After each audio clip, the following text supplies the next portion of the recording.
dying from a ruptured aneurysm after staring at a broken Excel macro for 48 hours straight is tragic. Waking up as Lady Cecelia, the doomed villainess of a notoriously cheesy fantasy romance novel, is an absolute cosmic joke. But realizing that the ultimate evil demon lord you just defected to for asylum doesn't even know what a quarterly performance review is? Now that is a true tragedy. They say love is unpredictable, and today's story proves it.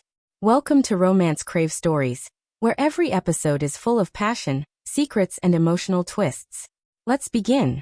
Death did not come with a bright white light, a profound sense of peaceful closure, or a glorious, heavenly chorus of weeping celestial angels welcoming her. For Mia, a 32-year-old senior project manager whose blood was essentially a dark roast espresso blend, death arrived as a catastrophic REF error in a macro-heavy Excel spreadsheet. She had been staring at the cursed screen for 48 hours straight, desperately trying to finalize the Q3 deliverables for a tech startup run by a CEO who thought synergy was a measurable metric. As she reached for her 12th lukewarm cup of coffee, a sharp, white-hot pain blossomed behind her left eye. The world tilted. The spreadsheet blurred into a sea of meaningless numbers. Her final earthly thought was not of her family or unfulfilled dreams, but a panicked realization that she hadn't saved the document. Then darkness. When she opened her eyes again, there were no spreadsheets. There was, however, an aggressive amount of pink ruffled silk. Mia blinked, her vision slowly focusing on a lavish, obscenely gaudy canopy bed. The heavy, stifling air smelled intensely of freshly crushed roses and extremely expensive lavender, which was a very stark contrast to the endlessly sterile scent of her depressing corporate cubicle. Before she could process the sheer volume of lace surrounding her, a sharp gasp echoed through the cavernous room. "My lady, you have finally awakened." A young woman in a classic French-made outfit threw herself at the bedside, weeping hysterically. "The apothecary said the fever might take you, but the goddess has shown mercy." Mia stared at her. "Did I miss the morning stand-up meeting?" The maid wailed louder. Confused, Mia pushed herself up, catching sight of her reflection in a massive, gold-gilded vanity mirror across the room. She froze. Staring back at her was a breathtakingly beautiful woman with cascading silver hair, and eyes the color of freshly spilled blood. She possessed the sharp, haughty features of someone who regularly kicked puppies for sport. Mia knew that face. She knew it intimately, because she had spent her precious 30 minutes of daily commuting time reading a trashy fantasy romance web novel titled The Sun Saint's Ascension. She was looking at Lady Cecelia von Rothesay, the arrogant, wildly incompetent, and ultimately doomed villainess. "Oh, you have got to be kidding me," Mia whispered, her voice melodious and dripping with inherent privilege. Her mind raced, processing the data with the brutal efficiency of a seasoned corporate strategist. Fact 1. She was dead. Fact 2. She had transmigrated into a fictional universe. Fact 3. According to the plot of the novel, Lady Cecelia was scheduled to be publicly beheaded by Crown Prince Alistair at the Winter Gala in exactly 6 months after a botched attempt to poison the heroine. 6 months. She had a 6-month deadline before project termination. And by project termination, she meant decapitation. Mia swung her legs over the edge of the bed, her bare feet sinking into a ridiculously plush rug. The maid, still sobbing, looked up in alarm. "My lady? You should rest." "There is no time for rest, Marie," Mia said, instantly recalling the maid's name from the novel's exposition. "We have a critical timeline to adjust. Fetch my trunks." "Your trunks? Are we going to the summer estate?" "No," Mia replied, stalking towards the massive mahogany wardrobe to inspect her new inventory. If the Crown Prince was going to execute her, the logical pivot was to find a competitor to leverage against him. The novel's ultimate antagonist, Demon Lord Malachi, resided in the Obsidian Wastes. He was terrifying, ruthless, and historically immune to royal authority. "Perfect. We are defecting to the dark side," Mia announced, tossing a violently purple velvet gown onto the floor. "And cancel my afternoon appointments immediately. Furthermore, bring me plenty of parchment and fresh ink.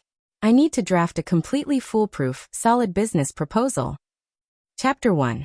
Liquidating a ducal estate's assets in under 4 hours was a logistical nightmare, but Mia had once managed a software migration for a multinational corporation over a holiday weekend.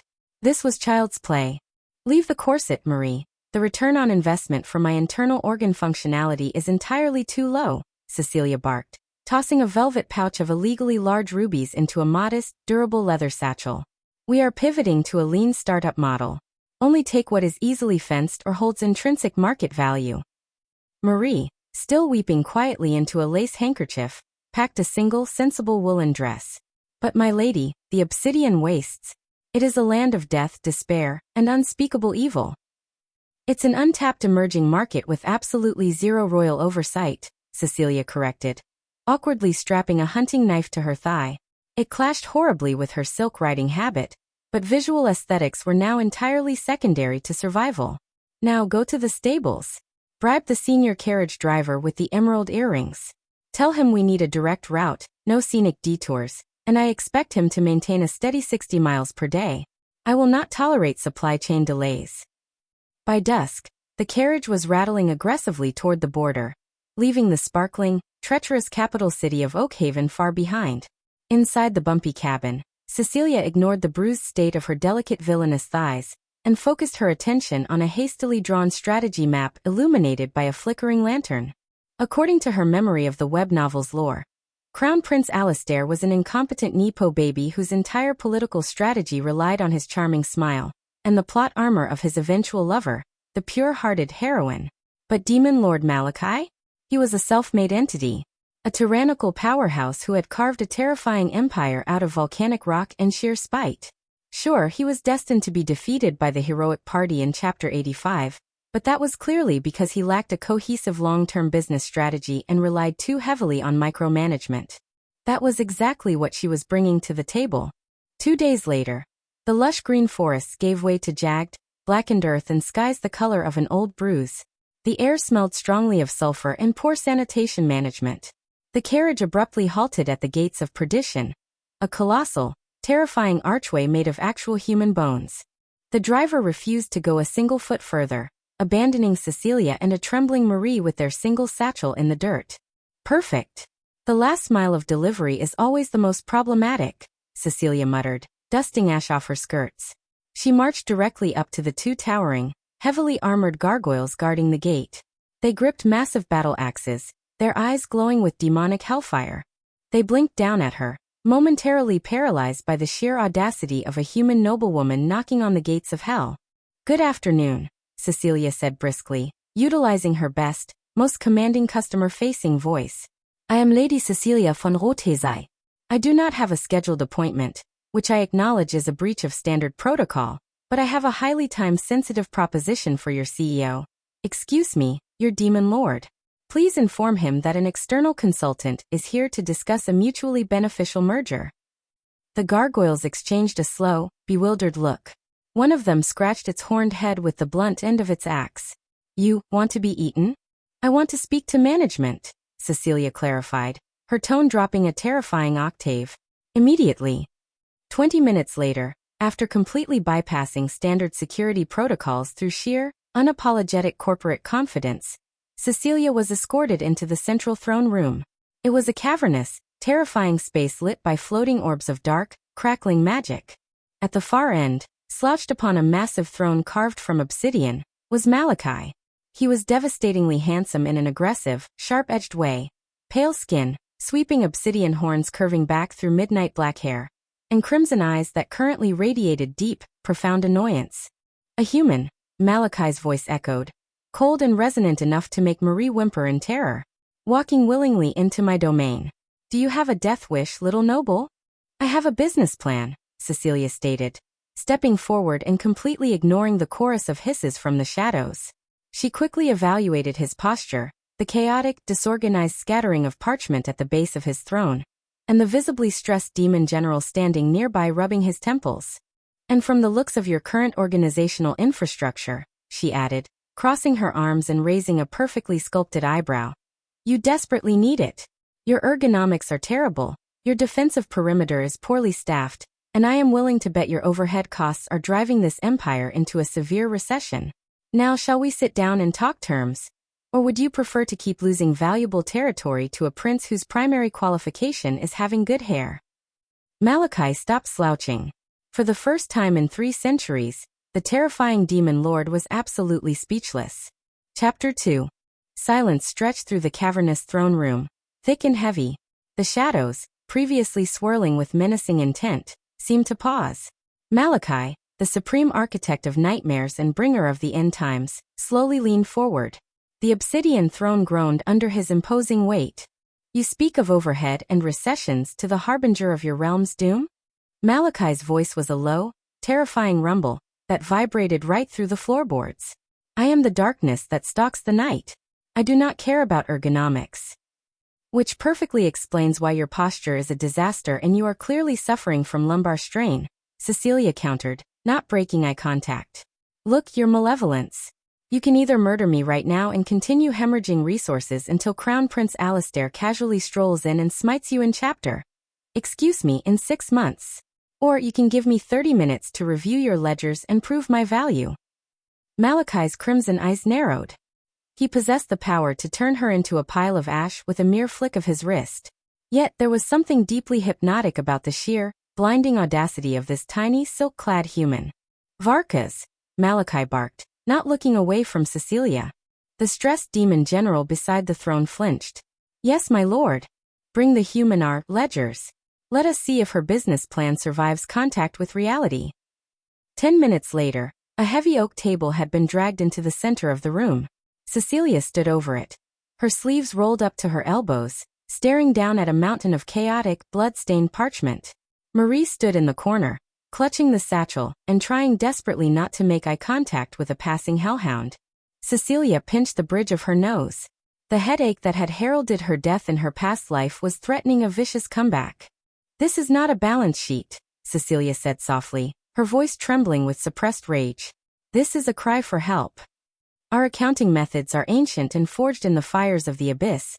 Varkas offered defensively, crossing his 4 muscular arms. Your accounting methods are a complete liability, Cecelia snapped, picking up a crumbling piece of parchment. She grabbed a quill and began aggressively annotating the margins. Let me summarize the critical failures I have identified in just the last 5 minutes of this audit. Gross asset mismanagement. You built a magma moat directly adjacent to your primary armory. According to these notes, ambient heat has warped over 40% of your broadswords. You are quite literally melting your own assets. Wasted OPX operating expenses.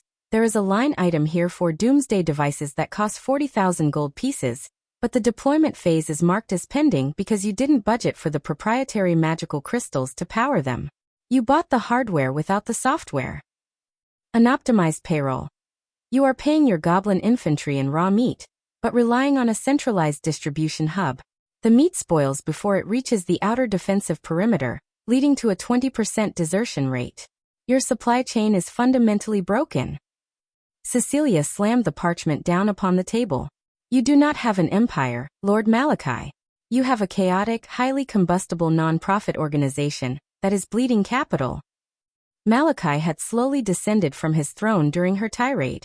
He now stood on the opposite side of the table, towering over her. Up close, the sheer dark magical aura radiating from him was suffocating, but Cecelia was too thoroughly annoyed by the math to be intimidated. And your proposed solution, Lady Cecelia? Malachi asked, his tone dangerously soft. Immediate restructuring, Cecelia declared, tapping the table with her quill.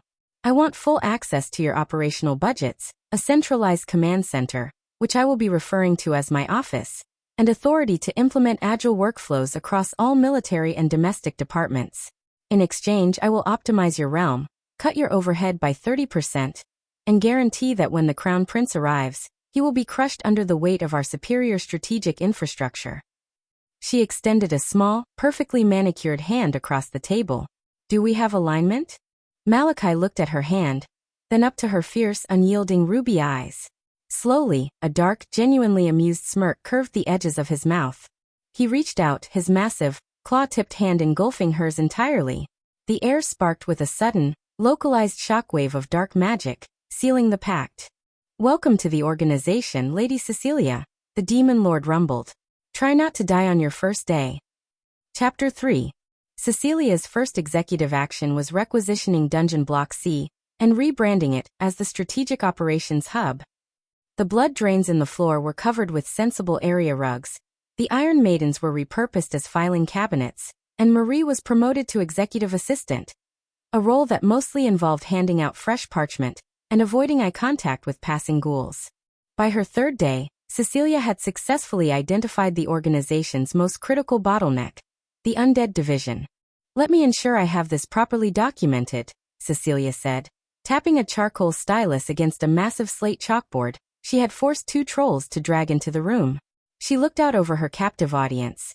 3 high-ranking Lich Lords, a notoriously bloodthirsty vampire count named Villainess, and a vaguely damp ghoul who represented the rank-and-file zombies. "You are telling me," she continued, her voice echoing with dangerous calm, "that when 2 necromancers have an interdepartmental dispute over corpse allocation, the standard resolution protocol is a duel to the death?" "Naturally," Lord Villainess purred, flashing a terrifying set of fangs. "The weak are purged. The strong inherit the flesh." "The strong inherit a massive disruption in workflow," Cecelia snapped, slamming her hand against the chalkboard. The ghoul flinched, dropping a piece of its own ear onto the conference table. In the back of the room, leaning against a damp stone wall with his arms crossed over his broad chest, Malachi watched in utter fascination. Historically, keeping the Undead Division in line required him to occasionally incinerate a dissenting lord with hellfire. He had shown up to this mandatory HR seminar, fully expecting to scrape his new human consultant off the ceiling. Instead, she was scolding a 400-year-old apex predator like he was a junior intern who had jammed the copy machine. "As of 0800 hours this morning, we are implementing a comprehensive non-human resources policy," Cecelia announced, aggressively circling a diagram on her board. "We are losing 20% of our frontline infantry to friendly fire, cross-contamination, and entirely preventable workplace violence. This ends today." Cecelia distributed a stack of freshly bound parchment to the bewildered monsters. Memorandum: Undead Division Workplace Conduct and Compliance. Effective immediately, the following protocols are strictly enforced. No unsanctioned consumption of coworkers. If you need a blood source during working hours, you will submit a formal requisition form to the blood bank. Biting a goblin from the logistics team because you missed breakfast will result in an immediate performance improvement plan, PIP. Mandatory PP, personal protective equipment, for decaying staff. Zombies and ghouls are required to wear containment netting while in communal areas. Leaving rotting appendages in the cafeteria is a severe health and safety violation. And frankly, it is terrible for team morale. Grievance escalation. No more curses, hexes, or duels to the death. If you have an issue with a colleague, you will bring it to mediation in my office. If you curse a colleague, the cost of the counter spell will be deducted directly from your departmental budget. Lord Villainess stood up, his velvet cape billowing with an unnatural wind. His eyes glowed with crimson fury. "You dare dictate the nature of the night to us, mortal? I have drunk the blood of kings. I will not submit a requisition form for my sustenance." The temperature in the room plummeted. Malachi pushed off the wall, dark magic beginning to crackle at his fingertips. He prepared to intervene before his new, strangely captivating asset was torn to shreds. "Sit down, Villainess," Cecelia commanded. She didn't flinch. She didn't even blink. "Unless you want me to audit the travel expenses you claimed for your hunting expedition to the Elven borders last month.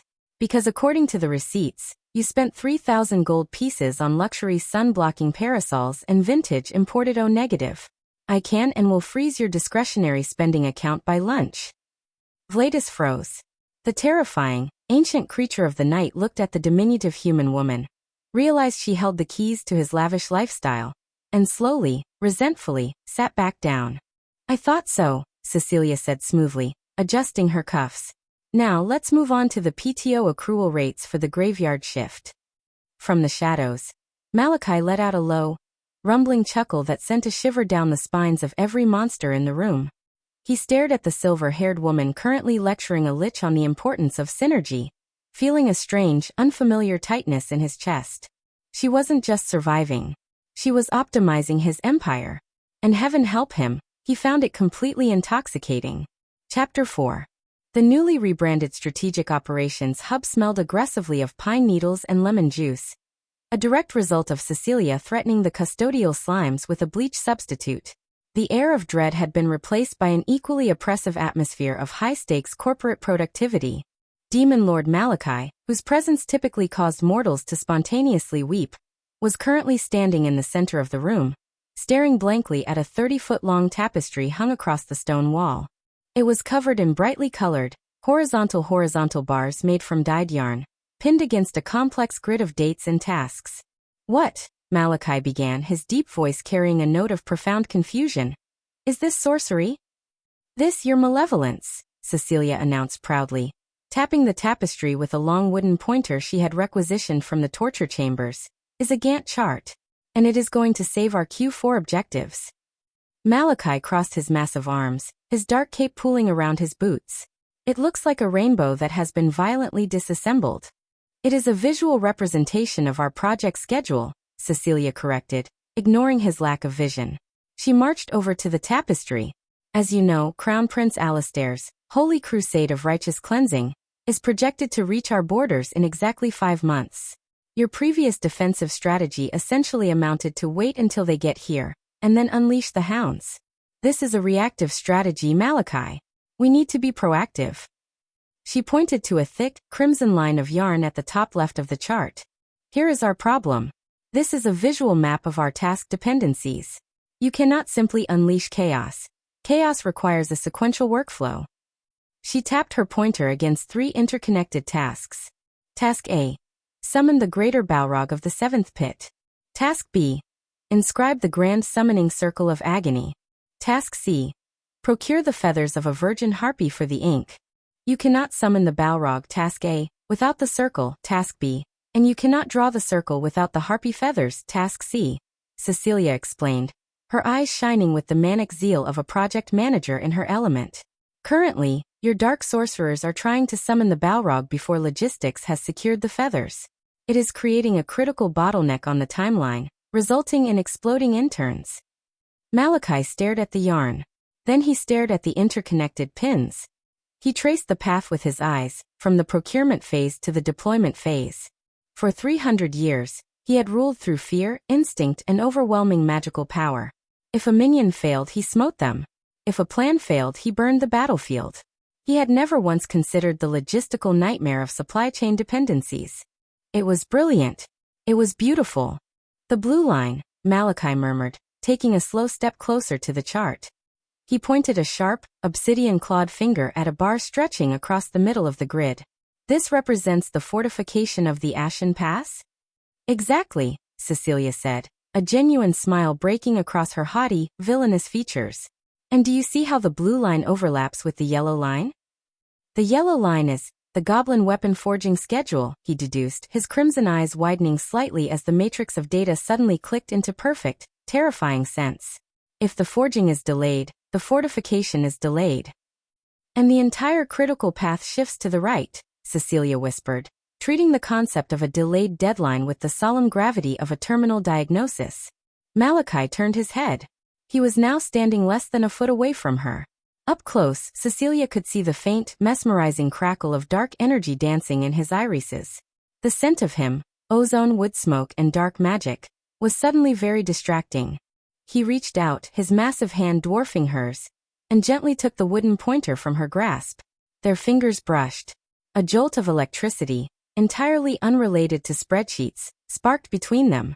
"You have mapped out my entire apocalypse," Malachi said softly, his voice a dark, velvety purr that made Cecilia's heart perform an unoptimized flutter. "With yarn. Optimization requires using the materials at hand," Cecelia managed to say, her throat suddenly dry. "I have also color-coded the assassination attempts against me, if you'd care to review them." Malachi's amused smirk vanished, replaced instantly by a chilling, predatory scowl. "Show me." Cecelia pointed to a small, neon-pink bar tucked away in the lower quadrant. "I project the Crown Prince's shadow assassins will infiltrate the castle by week 3. I've scheduled a meeting with them in the courtyard. I believe your hellhounds have an opening in their calendar." The demon lord looked down at the diminutive, ruthless woman who had reorganized his kingdom, and casually scheduled her own attempted murderers for a team-building exercise with a pack of rabid monsters.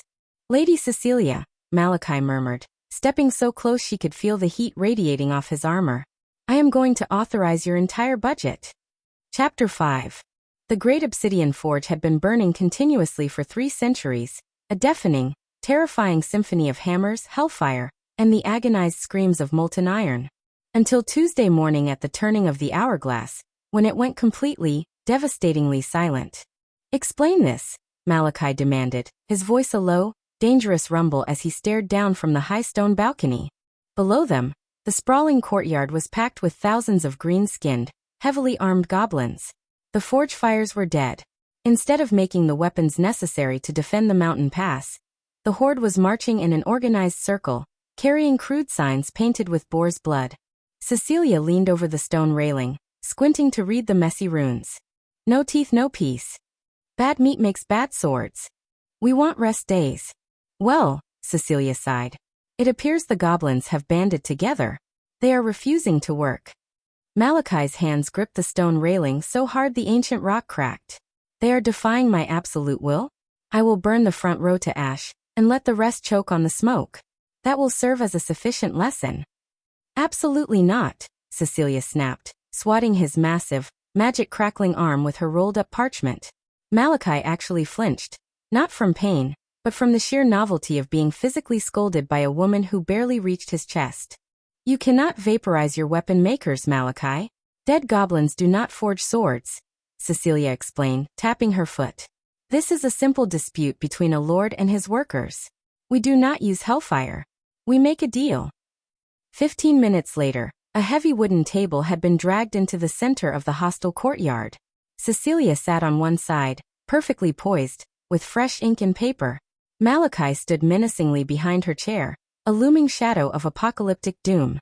Sitting across from them was Gribnock, the newly chosen leader of the Angry Smiths. Gribnock was missing half an ear, possessed a heavily scarred snout, and gripped a massive iron hammer. "Let us review your complaints, Gribnock," Cecelia said briskly, looking at the dirty parchment the goblin had provided. "You want more coin for working through the night, an end to the spoiled meat rations, and healers for your mouths?" "Yes," Gribnock grunted, crossing his warty arms. "Smashing paladins with warhammers is bad for teeth. Biting through chainmail makes them crack. Bossman just tells us to rub dirt in it. Our spirits are low. We want healers to fix our teeth, or the forge stays cold." The thousands of goblins behind Gribnock let out a deafening, unified roar of agreement. Malachi's eyes glowed with violent intent, but Cecelia subtly pressed the heel of her slipper onto his armored toe, keeping him silent. "Paying bone healers to look inside every single goblin's mouth would drain our gold vaults dry," Cecelia stated smoothly. Gribnock narrowed his eyes, gripping his hammer tighter. "However," she countered, raising a single finger, "I am prepared to offer a very good reward system." Cecelia quickly sketched a proposal on her paper. "First, I will fix the food problem. We stop keeping all the meat in one giant hot room. I will have the mages build cold boxes in every single sleeping tent. Fresh meat daily." Gribnock nodded slowly. "Good. What about the teeth?" "We implement a spoils of war rule," Cecelia offered, her ruby eyes gleaming with a clever light. "Any gold, silver, or magical teeth taken from fallen enemies during battles will legally belong to the goblin who claims the kill. Furthermore, I will order 2 minor shadow mages to stay near the forges. They know how to reattach lost arms, so I am confident they can pull a rotten tooth." Gribnock's jaw dropped. He looked at the paper, then back at his hoard. "We keep the paladin gold. The king's tax will not touch a single coin of it," Cecelia confirmed. Gribnock slammed his fist on the table. "Deal. But we still want to wear comfortable clothes on the last day of the week." "Granted," Cecelia agreed, standing up and extending her hand. "Loincloths are acceptable, provided they do not catch fire near the open flames." The goblin shook her hand vigorously, grabbed the signed paper, and ran back to his brothers, screaming victoriously. Within minutes, the deafening, glorious roar of the great obsidian forge fired back to life. The work had begun again. Malachi stared at the retreating goblin army, completely dumbfounded. He had expected a bloodbath. Instead, he had witnessed a masterclass in rule-making. He looked down at Cecelia, who was calmly tucking the new pact into her leather bag. A fierce, unfamiliar surge of pure, unfiltered attraction hit him so hard it nearly knocked the breath from his demonic lungs. "You," Malachi murmured, stepping around the table until he was mere inches from her. are the most terrifying creature in this entire realm. Cecelia looked up, a triumphant, breathless smirk on her lips. I know. Now come along, my lord. We have battle plans to draw. Chapter 6. The cavernous dining hall of the Obsidian Keep had, until recently, been a place where Malachi brooded in silence while gnawing on the charred bones of magical beasts. Now, it featured a sensible mahogany table, properly polished silver, and a centerpiece of dark, blood-red roses that Cecelia had requisitioned from the royal greenhouse before she defected. According to my analysis, your current reputation management is a disaster, Cecelia stated, elegantly slicing a piece of medium-rare drake steak.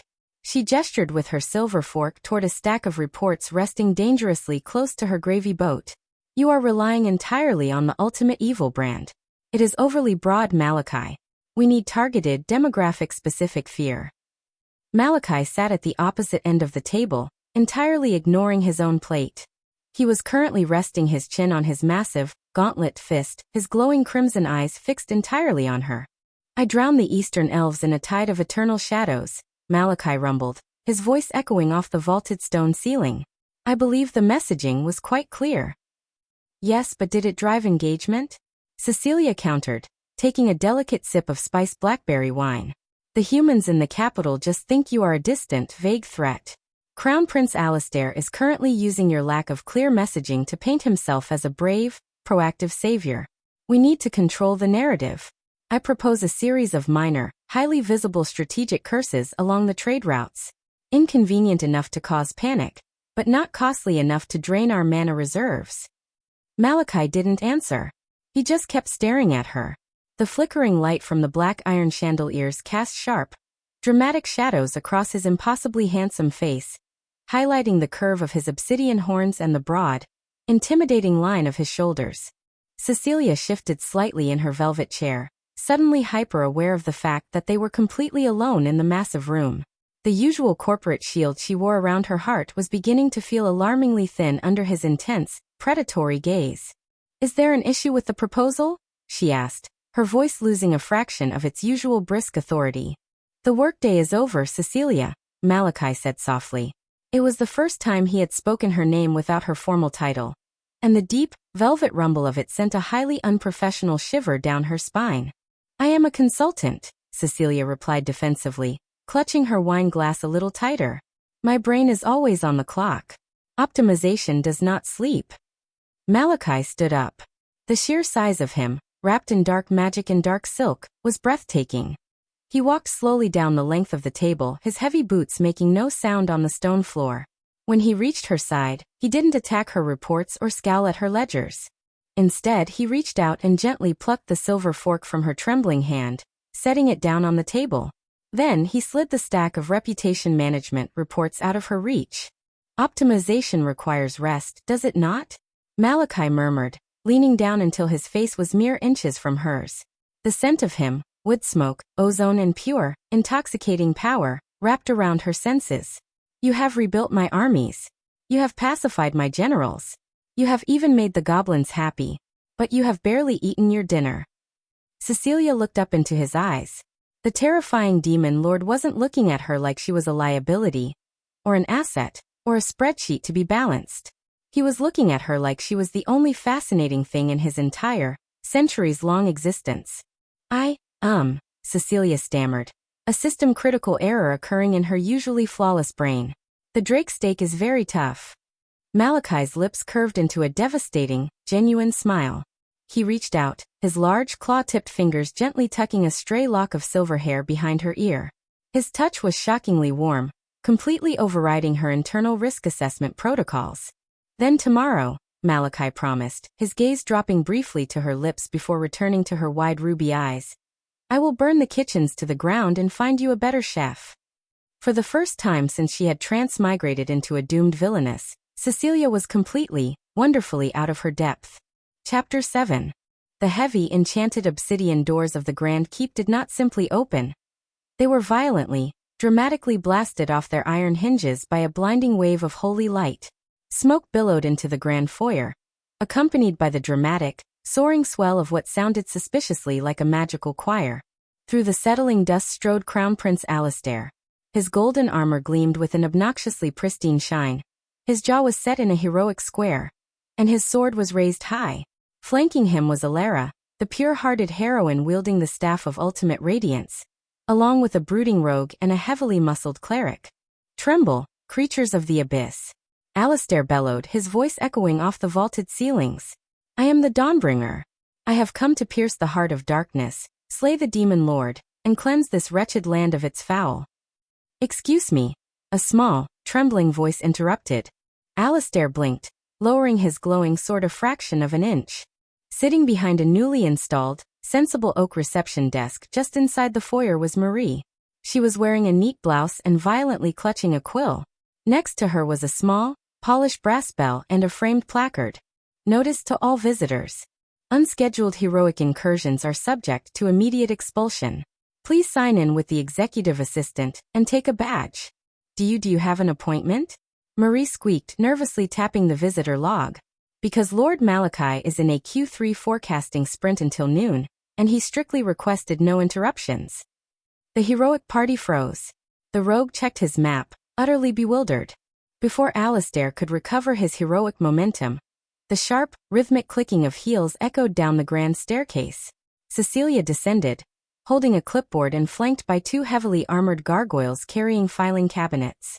"Alistair," Cecelia sighed, pinching the bridge of her nose.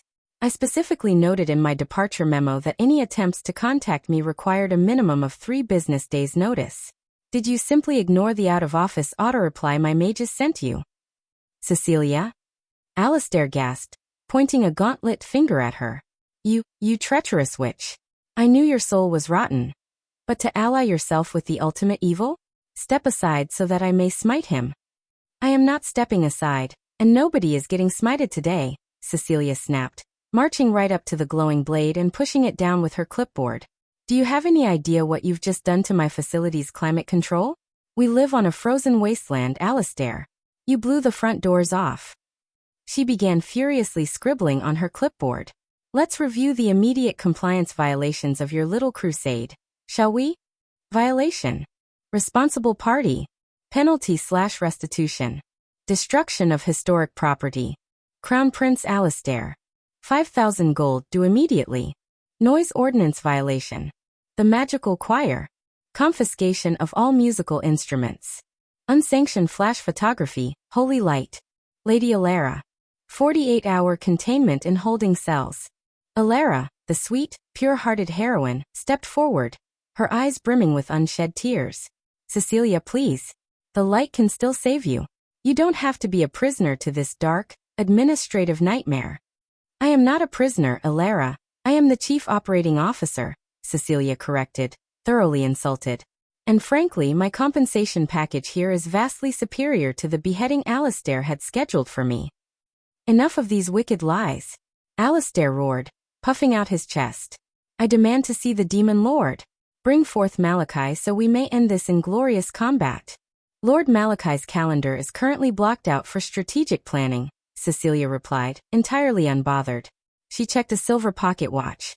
"However, I had a marketing meeting at 3 o'clock that just got cancelled. I can pencil you in for a 30-minute grievance and combat consultation in conference room B. Will that work for your schedule?" Alistair opened his mouth, closed it, looked at Alara, who just shrugged helplessly. 3 o'clock is fine." "Excellent. Marie, please issue the Dawnbringer a temporary visitor badge," Cecelia ordered briskly. "And Alistair? If you are late, you forfeit your time slot, and we default to boiling oil. Have a seat in the waiting area." From the shadows of the upper balcony, Malachi watched the supposedly unstoppable heroic party meekly take their seats on a row of uncomfortable wooden benches. His dark, terrifying heart swelled with an emotion he could only describe as absolute, unwavering devotion. He didn't need to fight the hero. His COO had just defeated him with calendar management. Chapter 8. The Evaluation and Synergy Chamber, formerly the subterranean interrogation pit, was deliberately kept at a slightly uncomfortable ambient temperature to ensure meetings remained brief and focused. Cecelia sat behind a sleek obsidian desk, a cup of aggressively caffeinated dark roast resting beside a meticulously organized stack of personnel files. Sitting opposite her, Sweating profusely beneath his heavy velvet robes, was Moros, the supreme master of the Black Flame, and head of the Arcane Destruction Department. Malachi stood by the chamber door, leaning casually against the stone frame. He was officially there to provide executive oversight, but unofficially he was just thoroughly enjoying the show. Let us review your key performance indicators for the second quarter, Moros, Cecelia began, adjusting her reading glasses and opening his file. Your overall spellcasting output is certainly high. You initiated 42 hexes, summoned 6 minor demons, and successfully cursed a neighboring kingdom's harvest. Moros puffed out his chest, the glowing purple runes on his robes pulsing with pride. The harvest withered perfectly. Their peasants weep in the dirt. I am a master of the abyssal arts. Yes, you are, Cecelia agreed smoothly, tapping her quill against the desk. But you are also a budgetary nightmare. Have you looked at your mana-to-casualty ratio? Moros blinked, his sinister smile faltering. My what? Your efficiency metrics, Cecelia sighed, sliding a parchment graph across the desk. When you retrieved the stolen grimoire from the elven thieves last month, you utilized the Tears of the Void spell, a Tier 9 incantation. It crushed their sanctuary into dust, Moros declared defensively. It also destroyed 3 miles of our own goblin-laid cobblestone road, and completely vaporized a very lucrative toll booth, Cecelia countered sharply. You used a tactical nuke to kill a mosquito, Moros. The collateral damage alone entirely erased the Arcane Department's operational budget for the rest of the year. Furthermore, your 360-degree peer feedback is abysmal. Moros looked genuinely offended. I do not care what my peers think. I am feared by all. You are annoying to all, Cecelia corrected, reading from a supplementary sheet. I have 3 separate complaints from the necromancers, stating that you refused to clean out the communal cauldron after brewing your potions. Leaving hardened frog spleens in the breakroom sink is a severe violation of workplace etiquette. From the doorway, Malachi let out a low, dangerous rumble. Leaving a mess in the communal cauldron, Moros? Disappointing. The sorcerer visibly shrank, suddenly realizing that the terrifying demon lord was actively backing up the human consultant's petty grievance reports. I will endeavor to be more mindful of the shared spaces, my lord. See that you do, Cecelia said briskly. I am putting you on a performance improvement plan, PIP. For the next 30 days, you are restricted to Tier 3 spells and below. You will also attend a mandatory seminar on mana conservation, and you hosted by the accounting department. Tier 3. Moros gasped, clutching his dark staff. But how will I strike terror into the hearts of mortals? Get creative, Cecelia advised, stamping his file with a bright red approved seal. Fear is not always about explosions. Have you considered minor, localized curses? Making their shoes constantly untie? Or ensuring their coffee is always lukewarm? Psychological warfare is highly cost-effective. Now please send in the head conjurer on your way out. Moros practically scrambled out of the room, his cape catching in the heavy door as he fled the administrative terror. Once the door clicked shut, Malachi walked slowly toward the desk. He leaned over it, bracing his massive hands on either side of her neat stacks of paper. The scent of ozone and dark magic instantly short-circuited Cecilia's carefully maintained professional demeanor. A performance improvement plan, Malachi murmured, his crimson eyes gleaming with dark amusement and profound admiration. I used to just throw them into the lava pits. High turnover rates are terrible for organizational stability, Cecelia whispered, her breath catching slightly as he leaned closer. You are optimizing my sorcerers, Malachi said, his voice dropping to a velvety purr. Tell me, Lady Cecelia, when do I get my performance review? Cecelia looked up at his devastatingly handsome face, her corporate vocabulary suddenly failing her. I will have to check my calendar. Your deliverables have been highly satisfactory. Malachi smiled, a slow, incredibly wicked expression that promised a complete and total disruption of all her professional boundaries. Good. Because I am very eager to discuss my long-term retention package. Chapter 9. Conference Room B was impeccably prepared. A pitcher of enchanted, ice-cold water sat in the center of a polished mahogany table, alongside a neat stack of non-disclosure agreements. At exactly 2:59 p.m., the heavy wooden doors swung open. Crown Prince Alistair strode in, his golden armor clanking loudly, followed by a very nervous-looking heroic party. Alistair immediately drew his glowing sword, pointing it dramatically across the table. Your reign of terror ends today, Malachi, Alistair shouted, ignoring the fact that Malachi was currently pouring himself a glass of water. I have come to audit the darkness of this realm and balance the scales of justice. Please refer to the placard, Alistair, Cecelia sighed, not looking up from her notes. Alistair blinked, lowering his sword slightly to read the small silver sign on the table. No drawn weapons or holy smites in conference rooms. Violators will be billed for furniture replacement. With a frustrated grunt, he sheathed the sword. Fine. But know that the heavens themselves authorize this crusade. Do they? Cecelia asked, finally looking up. She steepled her fingers. Because according to my records, you are currently conducting an unsanctioned, hostile audit without proper regulatory jurisdiction. Alistair slammed his gauntlet hands onto the table. I am the Crown Prince of Oakhaven. Everywhere the light touches is my jurisdiction. A common misconception regarding zoning laws, Cecelia said smoothly. She reached into her leather satchel and pulled out a terrifyingly thick, iron-bound binder. It hit the table with a resounding, heavy thud. What is that foul tome? The party's cleric gasped, gripping his holy symbol. This, Cecelia said, flipping the binder open to a color-coded tab, is the Treaty of the Ashen Divide, signed in the year 402 by your great-great-grandfather and Lord Malachi. I spent my lunch break in the restricted archives reviewing the original land deeds. And guess what? This entire volcanic wasteland is zoned exclusively for demonic use. Ilara, the pure-hearted heroine, stepped forward, looking deeply confused. But the prophecy. The oracle said we must conquer the dark lands. Oracles do not have legislative authority, Ilara, Cecelia explained patiently, as if speaking to a slow intern. Prophecies are essentially unsolicited marketing materials. They hold zero legal weight in a property dispute. Cecelia slid a dense, text-heavy parchment across the table. This is a formal cease and desist order. By invading the Obsidian Wastes, you are in direct violation of a centuries-old sovereign treaty. If you draw that sword again, it is not a holy crusade. It is an unprovoked act of war that will completely devastate Oakhaven's international credit rating and void your trade agreements with the Elven Coalition. Alistair stared at the paper. His heroic jaw worked up and down, but no words came out. He looked at his rogue, who offered a helpless shrug. He looked at his cleric, who was suddenly very interested in the ceiling architecture. You can't just bureaucratize a holy war. Alistair sputtered, his face turning a brilliant shade of crimson. I just did, Cecelia replied, giving him a flat, uncompromising corporate smile. Now, I am giving you two options. Option A.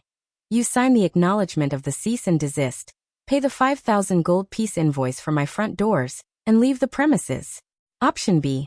You refuse and I escalate this to my CEO for immediate, physical arbitration. She gestured gracefully to the shadowy corner of the room. Malachi stepped forward. He didn't summon hellfire. He didn't roar. He simply let a fraction of his oppressive, world-ending aura bleed into the room. The temperature plummeted. The water in the pitcher instantly froze solid. The sheer, crushing weight of his presence brought the heroic party to their knees, gasping for air. I highly recommend option A, Malachi whispered, his voice vibrating in their very bones. Trembling, Alistair grabbed a quill, hastily scrawled his signature on the legal document, and tossed a heavy pouch of gold onto the table. This isn't over, Cecelia. I will consult my legal counsel. The High Wizards will hear of this. Please CC me on the correspondence, Cecelia called out cheerfully as the heroic party scrambled out of the conference room, tripping over their own capes in their haste to escape. Silence descended on conference room B. Cecelia carefully filed the signed cease and desist into her binder, thoroughly satisfied with the Q3 risk mitigation. Suddenly, a massive, gauntlet hand covered hers, stopping her movements. She looked up. Malachi was staring at her, his breathing slightly elevated, his crimson eyes burning with an intensity that had absolutely nothing to do with treaties or audits. You weaponized a land deed, Malachi said, his voice dropping to a dark, ragged whisper. It was the most efficient route to conflict resolution. Cecelia breathed, her heart hammering against her ribs. Malachi didn't say another word. He simply hauled her out of her chair, wrapped a powerful arm around her waist, and pulled her flush against his chest. Chapter 10. The kiss completely bypassed Cecilia's internal firewall and executed a critical system override. Malachi's lips were firm, warm, and tasted of dark wine and impending doom. He kissed her with the same absolute, terrifying certainty with which he ruled the Obsidian Wastes. Cecelia, whose previous romantic experiences mostly involved passive-aggressive emails from a marketing director named Greg, instantly melted against his armored chest. Her clipboard clattered to the stone floor, forgotten. He deepened the kiss, one massive hand sliding up to tangle in her silver hair, the other holding her firmly against him. The dark magic in the room buzzed like an overloaded server, the air crackling with raw, unfiltered chemistry. Then the conference room door burst open. "My lord! Lady Cecelia." Cecelia and Malachi sprang apart. Malachi looked ready to unleash a millennium of pent-up hellfire, his eyes glowing a blinding, furious crimson. Standing in the doorway was a trembling, low-level skeleton courier, holding a damp piece of parchment. "A 1,000 pardons, but the lava pit custodians demand an immediate signature for their new mop buckets." Cecelia stared at the skeleton. She looked at her fallen clipboard. She looked at Malachi, who was currently taking a deep, shuddering breath to calm his murderous intent. The absolute sheer audacity of a janitorial supply requisition, interrupting the greatest romantic milestone of her 2 lifetimes, snapped something inside her brain. "That is it," Cecelia declared, aggressively smoothing her ruffled silk skirts. She marched over, snatched the parchment from the skeleton, and scrawled her initials on it. "We are implementing strict operational boundaries." 30 minutes later, every departmental head, demon general, and union representative received a magically duplicated piece of enchanted parchment. Memorandum: Establishment of core working hours. To all Obsidian Waste staff. From Office of the Chief Operating Officer. Effective immediately, my official working hours are strictly set from 8 to 1700 hours, Monday through Friday. Any communications, magical summons, or catastrophic emergencies occurring outside of this window will be met with an automated out-of-office response, and will not be addressed until the following business day. Exceptions to this rule: there are none. If the castle is on fire after 5 p.m., please consult the fire suppression slimes.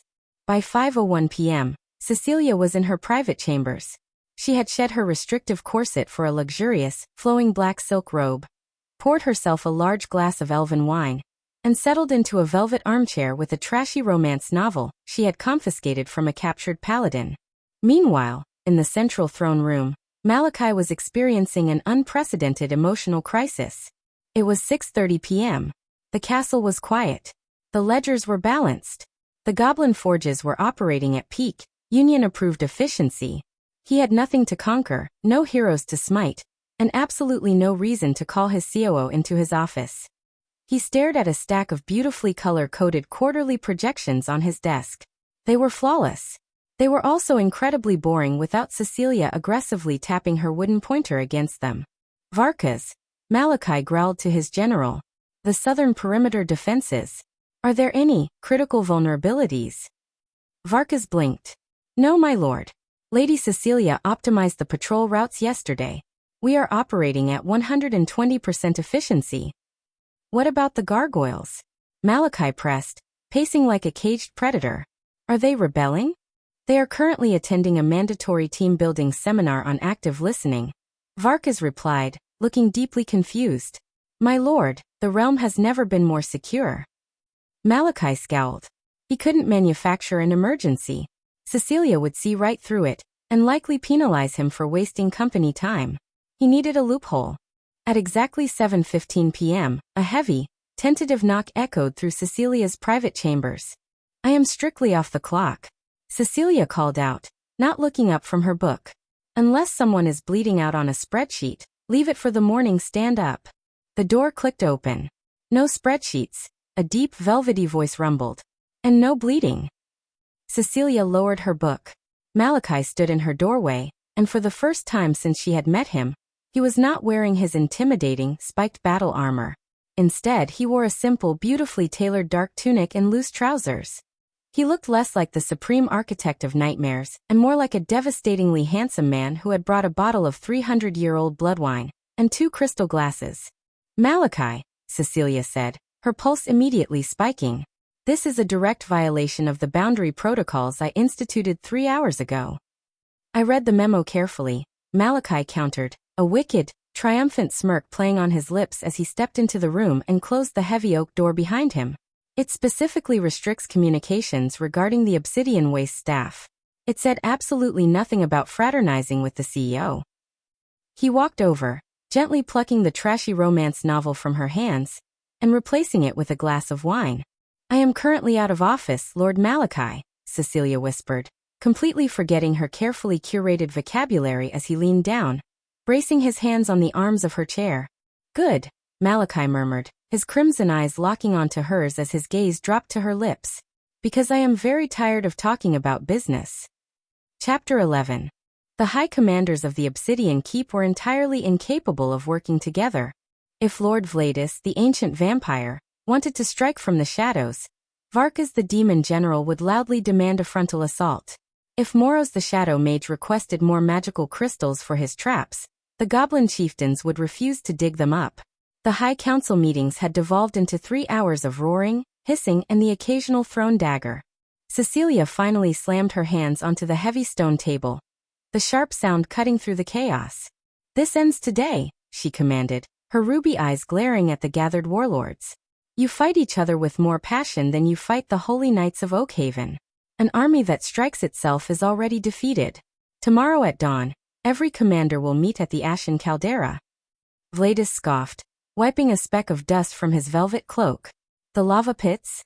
That is a training ground for mindless beasts, not lords of the night. If you act like beasts, you will be trained like beasts, Cecelia replied, her tone leaving absolutely no room for argument. Do not be late.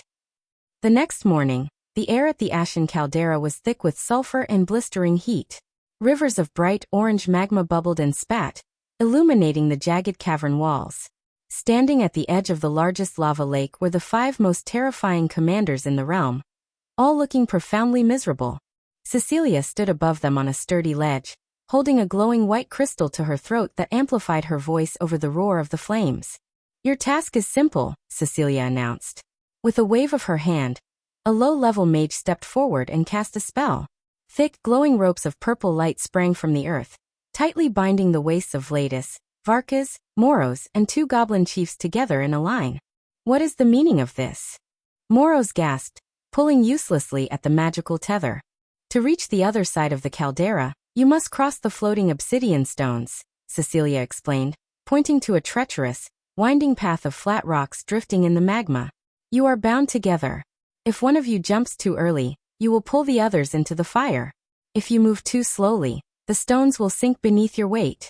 You will either learn to move as a single unbroken force, or you will burn together. Varkas stared at the bubbling lava, then back at the vampire he was tied to. I will not tie my fate to a bloodsucker who trips over his own cape. Then you had better help him carry his cape, Cecelia called back. Begin. As the squabbling commanders took their first, terrifying leap onto the floating stones, Malachi stepped out from the shadows of the cavern and came to stand beside Cecelia. He was dressed in light, dark leather to ward off the extreme heat, and his mere presence made the surrounding flames seem to dim in respect. You are torturing my greatest warriors, Malachi observed, crossing his massive arms. He watched as Moros shrieked, nearly slipping into the magma before Varkas grabbed him by the collar and hauled him upright. I am teaching them how to survive, Cecelia corrected, watching her commanders closely. If Crown Prince Alistair attacks with a united front, your lords will fall because they are too busy guarding their backs from each other. They must learn to trust the warrior beside them. Malachi looked away from the chaotic scene on the lava lake, his glowing crimson eyes fixing entirely on her profile. The fierce heat flushed her pale skin, making her silver hair shine like spun moonlight. Trust, Malachi murmured, testing the word on his tongue. A rare and dangerous thing in my realm. But necessary, Cecelia whispered, finally turning to meet his gaze. Without a word, Malachi reached out and gently pulled her away from the ledge, guiding her into a secluded, cooler alcove of the cavern wall. The roar of the commanders bickering over the lava faded into the background. Here, hidden from the eyes of the army, the heavy, electric tension from the previous evening rushed back between them. We were interrupted, Malachi said softly, his voice a low rumble that vibrated against her skin. He stepped closer, crowding her gently against the smooth obsidian rock. He raised a hand, tracing the line of her jaw with the back of his knuckles. Cecilia's breath caught in her throat. The heat radiating from him was far more intoxicating than the lava outside. There was a very urgent matter regarding buckets, she managed to say, her voice trembling slightly. I care nothing for buckets, Malachi whispered, leaning down until his lips hovered just a breath away from hers. I care only that you are here, changing my world stone by stone. Before Cecelia could reply, he closed the distance, kissing her under the warm glow of the burning earth. Chapter 12. The warning horns of the Obsidian Keep sounded at first light. Crown Prince Alistair had returned. Driven by his bruised pride and a desperate need to fulfill his prophecy, he had ignored the ancient land treaties entirely. He marched upon the Ashen Pass with 5,000 high paladins, their golden armor glinting like a sea of stars against the dark volcanic rock. Cecelia stood high upon the obsidian battlements, the cold morning wind pulling at her silver hair. She wore a heavy cloak of dark wolf fur over her riding dress, her hands resting calmly on the stone edge. Beside her stood Malachi, clad in his terrifying spiked armor, his hand resting on the hilt of a broadsword that pulsed with dark fire. Below them, the demon generals and goblin chieftains waited for her command. Thanks to her trials at the lava pits, they stood in perfect, unbroken ranks. He brings the full might of the capital, Malachi observed, his crimson eyes narrowing at the golden army below. He seeks a glorious battle, blood and fire. He seeks a story for the bards, Cecelia corrected, unrolling a long, heavy scroll of parchment.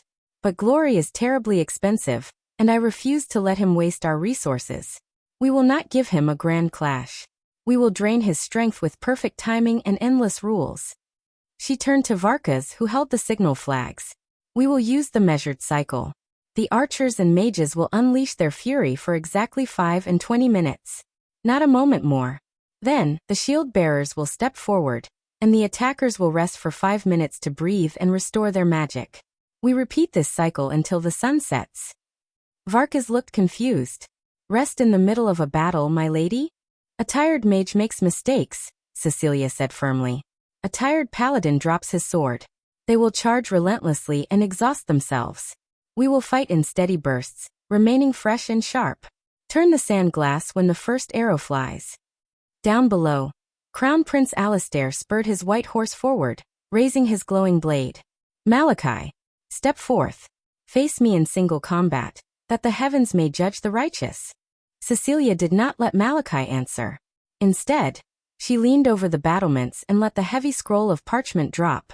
It unrolled endlessly, fluttering down the dark stone wall until it smacked Alistair's horse directly on the nose. What trickery is this? Alistair shouted, his horse rearing back. That is the ancient edict of formal sieges, established in the Second Age. Cecelia called down, her voice ringing clear across the valley. If you wish to declare a holy war, you must complete the writ of challenge, marked with the wax seals of 3 different kingdoms. Furthermore, you have failed to give the mandatory cycle of the moon's notice before crossing the border. Under the old laws, your men are forbidden from using battering rams. I care nothing for old papers. Alistair roared, his face turning red. Paladins charge. The golden army surged forward. On the wall, Varkas turned the large sand glass. The goblin archers and shadow mages rained destruction down upon the valley. For 25 minutes, the sky was dark with arrows and purple fire. The paladins raised their shields, burning their strength to push forward. Then, exactly as the sand ran out, the attack simply stopped. Heavy iron shields slammed down along the battlements. Behind them, the goblins sat, drank water, and rested their arms. Alistair's army, confused by the sudden silence, rushed the walls, only to find no enemies showing their faces. They battered uselessly against the thick stone and iron, wasting their energy. 5 minutes later, the iron shields lifted, and a fresh, completely rested wave of arrows and magic slammed into the exhausted paladins. By the 4th cycle, the golden army was moving like a sluggish river. By the 8th cycle, the paladins were dropping their heavy shields, gasping for breath, while Cecilia's forces remained steady, unbothered, and perfectly in rhythm. Alistair stared in horror at his depleted forces. He had prepared for a wild, chaotic clash of good and evil. He had not prepared for enemies who took scheduled water breaks. Retreat. Alistair finally choked out, his horse turning away from the impenetrable fortress. Fall back to the tree line. A cheer erupted from the battlements. The unified demon army had broken the greatest crusade in centuries without losing a single soldier. Malachi slowly turned to look at Cecelia. The terrifying demon lord reached out, pulling her close against his armored chest, uncaring of the hundreds of cheering monsters around them. You did not cast a single spell, Malachi murmured, his voice thick with absolute awe. Yet you have broken the hero's spirit entirely. Tell me, my brilliant lady, what is our next command? Cecelia smiled, resting her hands against his armor. I believe it is time to write the terms of their surrender. Chapter 13. The surrender negotiations took place in the courtyard, strictly adhering to the newly drafted Obsidian Wastes external diplomacy guidelines. Crown Prince Alistair sat at the folding table, no longer wearing his blindingly polished golden armor. He looked exhausted, thoroughly demoralized, and deeply intimidated by the two heavily armed gargoyles standing directly behind him. Cecelia slid a thick, precisely bound stack of parchment across the table. Let us review the terms of your capitulation, Alistair, Cecelia said briskly, tapping her silver pen against the document. Section 4, Paragraph 2. Oakhaven agrees to a permanent demilitarized zone extending 50 miles from the Ashen Pass. Furthermore, your kingdom will open unrestricted trade routes for our goblin metallurgy exports, subject to a highly favorable tariff structure. Alistair stared blankly at the dense legal jargon. I don't understand half of these words. What is a tariff structure? It means you pay us for the privilege of buying our superior swords. And if you default on the payments, we legally repossess your capital city, Cecelia clarified with a terrifyingly pleasant smile. Sign on the dotted line, please. Press hard, there are 3 carbon magical copies. Defeated by bureaucracy, the Dawnbringers signed the treaty. As the remnants of the Golden Army limped back toward the human realm, Cecelia neatly filed the surrender documents into her leather satchel and marched back into the Grand Keep. She found Malachi in the throne room, but he wasn't sitting on his massive, intimidating obsidian throne. Instead, he was standing by her sensible oak desk, looking at a velvet-bound folder. The hero has been fully off-boarded, Cecelia announced, setting her satchel down with a satisfied sigh. The trade agreements alone will increase our GDP by 40% over the next fiscal year. We have officially stabilized the realm, Malachi. Malachi turned to look at her. The dark, crackling energy that usually surrounded him had settled into a warm, thrumming hum.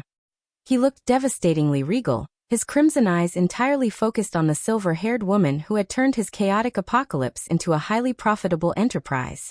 You have fulfilled your end of our initial agreement, Lady Cecelia, Malachi rumbled smoothly, closing the distance between them. You saved my empire, restructured my armies, and neutralized the heroic threat without single-handedly draining our mana reserves. Cecelia suddenly felt a strange, unfamiliar flutter of anxiety in her chest. Are you terminating my contract? I am proposing a merger, Malachi corrected. He handed her the velvet folder. Cecelia opened it, fully expecting to see a revised organizational chart or a new budget proposal. Instead, resting on the left side of the folder, was a flawless, heavy obsidian ring set with a blood-red ruby that pulsed with ancient magic. On the right side was a single piece of parchment, penned in Malachi's own sharp, elegant handwriting. Proposal of permanent partnership. Role: Demon Empress of the Obsidian Wastes. Term: eternity non-negotiable. Compensation: absolute co-ownership of the realm, command of the legions of the night, and my entire, eternally devoted heart. Signatures required below. Cecelia stared at the document. Her corporate brain, usually capable of processing thousands of data points a second, ground to an absolute halt. She looked up from the parchment to the terrifying, magnificent demon lord. Malachi was looking at her with an expression of such raw, vulnerable hope that it nearly knocked the breath out of her. I realized, Malachi said, his voice dropping to a rough, velvet whisper, that having you as a mere consultant was a severe operational liability. I cannot risk you taking your talents to a competitor. I require an exclusivity clause. He reached out, his massive hands gently cupping her face. Rule this realm with me, Cecelia. Not as an employee. As my equal. As my empress. Tears, completely unscheduled and highly unprofessional, pricked at the corners of Cecilia's eyes. She let out a breathless, joyful laugh, throwing her arms around his armored neck. The compensation package is extremely competitive, Cecelia whispered against his lips, pulling him down for a kiss that sparked with dark magic and absolute certainty. I accept the promotion. Chapter 14. The Strategic Operations Hub had been entirely repurposed into the Central Command Center for what Cecelia officially designated Project Eternal Matrimony. Planning a royal demonic wedding in under 4 weeks was a logistical nightmare that would break a normal mortal. But Cecelia had once organized a 3-day corporate summit for 500 tech developers during a regional hurricane. A wedding was simply a merger with better catering. No, Lord Vladis, we are not serving locally sourced peasants for the cocktail hour, Cecelia sighed, crossing a line off her massive scroll. All blood wine must be sustainably sourced from consenting donors who have signed the standard liability waivers. And if I find out you tried to sneak a loophole into the buffet, I will personally audit your crypt. Vladis grumbled, clutching his velvet cape, but dutifully marked down the catering changes. Anne-Marie, Cecelia called out, pointing a quill at her frantic assistant. Confirm the seating chart. Ensure the shadow mages are at least 3 tables away from the Goblin Union representatives.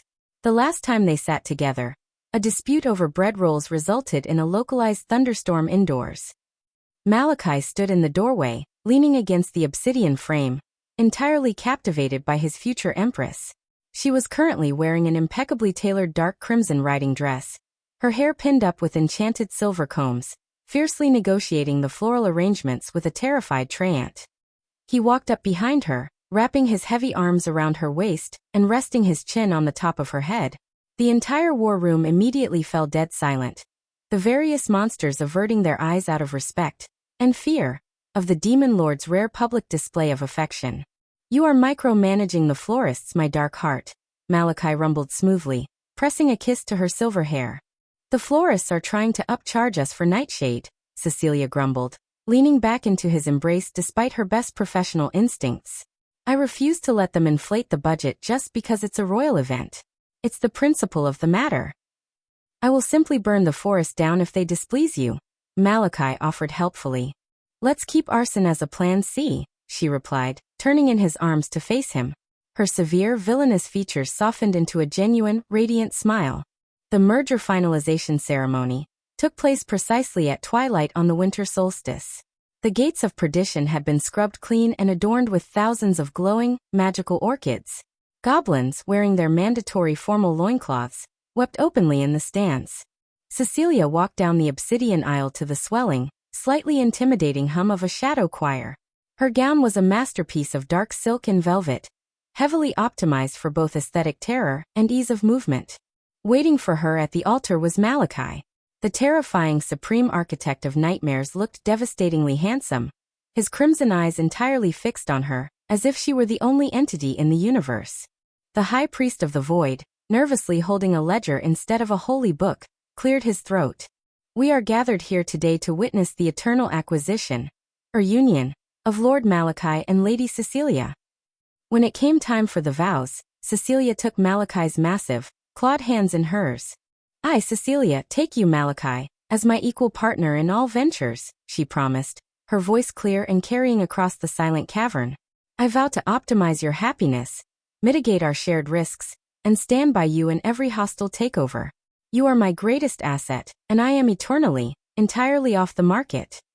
Malachi smiled, a deeply wicked, hopelessly smitten expression. I, Malachi, take you, Cecelia, to be my empress and my doom, he vowed, his deep voice vibrating with absolute devotion. I offer you my empire, my legions, and the complete monopoly of my heart. I will burn the world to keep you safe, and I will submit to your schedule, from this day until the end of time. By the power vested in me by the board of directors, I mean the Dark Council, I pronounce you Demon Lord and Empress, the priest declared. You may finalize the merger. Malachi pulled her in, sealing the eternal contract with a kiss that sent a shockwave of triumphant dark magic echoing across the realm. The goblins cheered, the mages threw sparks, and Cecelia knew with absolute certainty that she had secured the highest possible return on investment. Outro. 1 fiscal year later, the Obsidian Wastes were completely unrecognizable. Well, aesthetically, it was still a terrifying landscape of jagged black rock, rivers of magma, and skies the color of a fresh bruise. But from an operational standpoint, it was an absolute utopia of peak corporate efficiency. The first annual stakeholder report of the newly unified Demon Empire painted a staggering picture of success.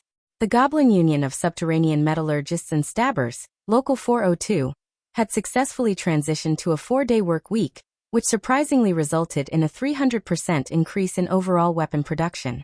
The Undead Division had gone an entire 12 months without a single interdepartmental cannibalism incident, earning them a heavily catered pizza party. Even the Gargoyles had unionized, successfully lobbying for better dental coverage and premium stone polishing kits. Most impressively, the neighboring human kingdom of Oakhaven was now heavily dependent on the Wastes. Crown Prince Alistair, having thoroughly bankrupted his royal treasury on failed crusades, shiny armor, and terrible PR campaigns, was now effectively a subsidiary client of the Demon Empire's export division.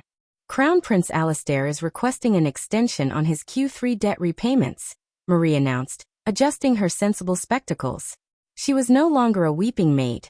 She was now the chief non-human resources and public relations officer, wielding a clipboard with terrifying, uncompromising authority. Cecelia, Empress of the Wastes and Chief Operating Officer of Doom, sat behind a colossal desk made of polished bone and enchanted glass. She wore a dark, glittering crown that matched her perfectly tailored obsidian silk blazer. "Deny the extension, Marie," Cecelia replied smoothly, stamping a piece of parchment with a bright red seal. "Send him a standardized late fee notice, and kindly remind him that if he defaults, we will legally repossess his summer palace to use as a corporate retreat for the shadow mages." "Right away, Your Imperial Majesty." Marie gave a crisp nod and marched out of the executive suite, terrifying 2 passing hellhounds into standing at perfect, unblinking attention. Cecelia sighed happily, admiring the perfectly balanced, black-inked ledgers spread across her desk. The numbers were flawless. The margins were pristine. There was not a single REF error in sight. A heavy, warm weight suddenly settled onto her shoulders. Malachi leaned over her chair, his massive spiked pauldrons discarded for the evening. He wrapped his arms around her waist, pulling her back against his broad chest. The scent of wood smoke, ozone, and dark magic instantly short-circuited her professional demeanor, just as it had every single day since their merger. "Are the ledgers finally balanced, my dark heart?" Malachi rumbled smoothly, pressing a soft kiss to the sensitive curve of her neck. "We are operating at a net positive of 4 million gold pieces, overhead is down by 20%, and employee retention is at an all-time high," Cecelia murmured, tilting her head to give him better access. "I would say the Q4 deliverables are fully optimized." Malachi effortlessly turned her heavy velvet swivel chair around, dropping to one knee so he was eye level with her. For a being of infinite, terrifying power, the absolute devotion in his glowing crimson eyes was staggering. He gently took her hands, his thumbs tracing the heavy obsidian wedding band on her finger. "You built an empire out of chaos," Malachi said, his voice dropping to a velvety, intimate whisper. "You conquered my warlords without a sword, defeated the heroes with parchment, and captured the ultimate evil with nothing but sheer, unapologetic audacity. You are the greatest treasure this realm has ever known." Cecelia smiled, her heart doing a completely unoptimized flutter. In her past life, Mia had literally died for a company that replaced her before her obituary was even published. Now, she was ruling a terrifying, highly profitable fantasy realm alongside a fiercely devoted demon lord who worshipped the ground she walked on. It was, without a doubt, the greatest career pivot in history. "Lock the executive suite doors, Malachi," Cecelia whispered, leaning forward to claim her husband's lips. "I am officially out of office." Special chapter. 5 years into their highly successful merger, Cecelia launched her most resource-intensive, high-stakes initiative to date, Project Next Generation Leadership. In layman's terms, she and Malachi had twins. The Royal Nursery, formerly the High Keep's primary war room, now entirely baby-proofed with heavily enchanted, fire-retardant plush carpeting, smelled of expensive baby powder and impending chaos. "Cecelia," Malachi rumbled, his massive frame hunched over a terrifyingly spiked, yet ergonomically optimized, obsidian crib. He sounded genuinely panicked. "The male air is leaking." Cecelia didn't look up from her clipboard. She was currently standing by a massive whiteboard, updating the color-coded developmental Gantt chart for her 4-year-old children. It is called drooling Malachi. It is a standard biological subroutine for a toddler processing new teeth. Wipe his chin and log the incident in the dental tracking ledger. Malachi, the supreme architect of nightmares, delicately retrieved a lace-trimmed burp cloth and dabbed the chin of little Prince Silas. Silas possessed his mother's striking silver hair, his father's glowing crimson eyes, and an alarming propensity for spontaneous pyromancy. Beside him in a matching crib sat Princess Vesper. Vesper had raven black hair, tiny obsidian horns peeking through her curls, and the terrifying, cold calculating glare of a senior project manager who had just found a math error in your quarterly report. "They are too fragile," Malachi murmured, pacing in front of the cribs like a caged hellhound. Earlier today, Silas tripped over a goblin plushie. He could have sustained critical damage. I am requisitioning a detail of heavily armored gargoyles to form a permanent, 10-foot perimeter around them. Absolutely not. Over-fortification completely ruins their agility training, Cecelia snapped, capping her dry erase marker. We discussed this during their Q2 performance review.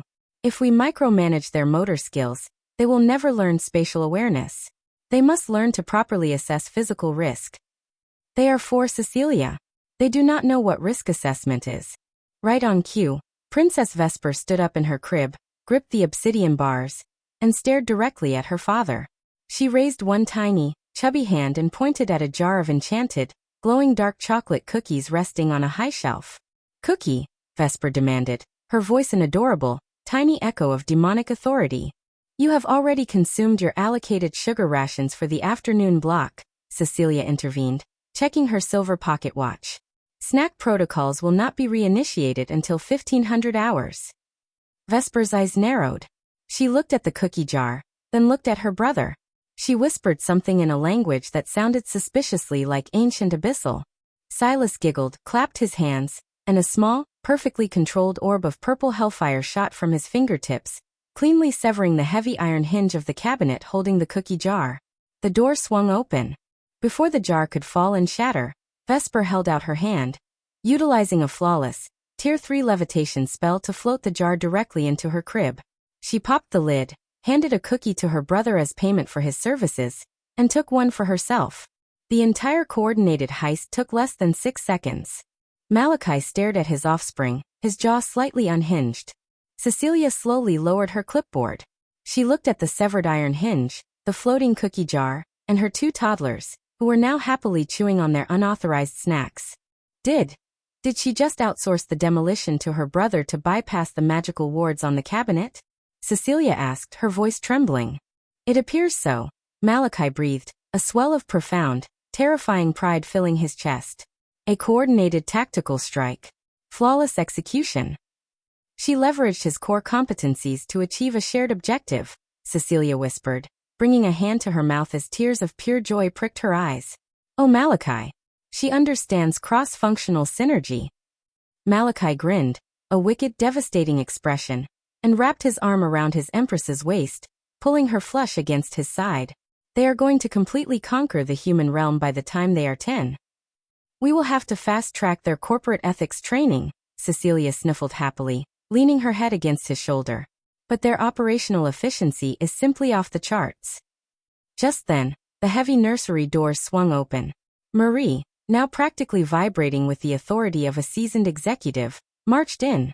Your Majesties, forgive the interruption, but the Goblin Union is requesting a renegotiation of the toy assembly clause in their contracts, and Lord Vladis is aggressively demanding to know when the twins will be old enough to appreciate a vintage blood wine. Cecelia looked at her beautiful, terrifying family. She looked at the perfectly color-coded whiteboard, mapping out their future dominion. Then she looked up at her fiercely devoted husband, who was currently using a piece of dark magic to playfully levitate a third cookie into Vesper's eager hands. Marie, Cecelia said smoothly, slipping her clipboard into her leather satchel. Inform the union that negotiations are tabled until Monday, and tell Vladis that if he brings wine near my toddlers again, I will audit his crypt into the Stone Age. Right away, Empress. Marie nodded briskly, turning on her heel.